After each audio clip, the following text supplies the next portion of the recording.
Let's go back into pigeon pose. So whether you're getting there from table, down dog, three-legged dog, let's just get into it with our left leg forward. So you'll notice that my left foot is off towards the right side of my mat. And now how parallel your shin becomes to the front edge of your mat is going to depend greatly on your mobility, and it's going to vary a lot from person to person. So try not to focus on that too much. But ultimately the goal is to try to bring this a little bit more forward. But that only comes after everything else. So what we want to do is make sure that this back leg, this extended leg, is facing down. So my knee is facing the mat. Good. So as soon as you did that, you'll notice my hips came up and they're squared off to the mat as well. So we really want to avoid collapsing over, in this case, to the left side. Squaring off the hips, very important. So the toes are pointing straight back. Make sure they're not turning in here. Straight back.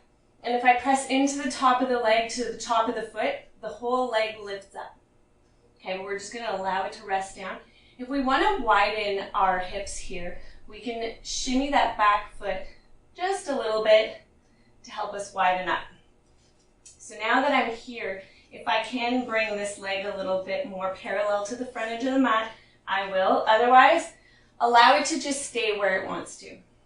So once we're here, when we go into a pigeon pose and we want to relax into the hips, really stretch those hips, we want to make sure that we're getting long through the back and long through the neck first, and then leading with the heart to fold over that front leg.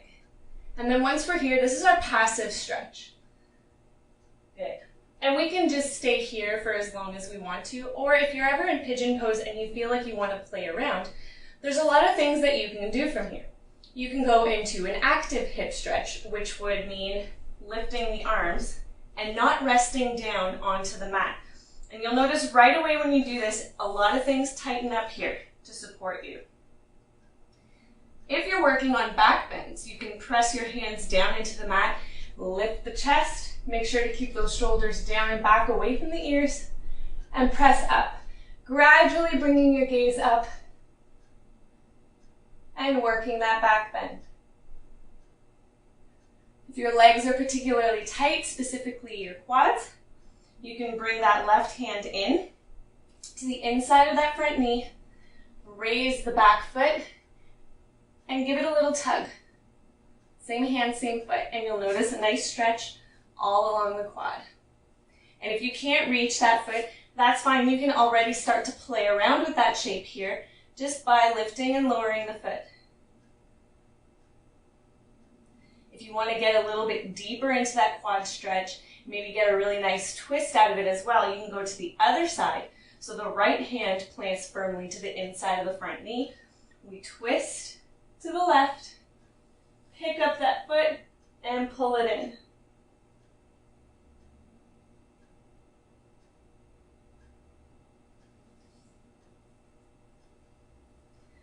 Good.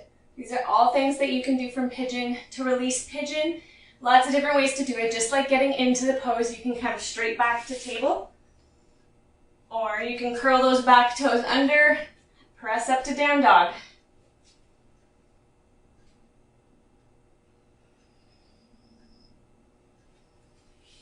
Don't be afraid to play around in poses like this one.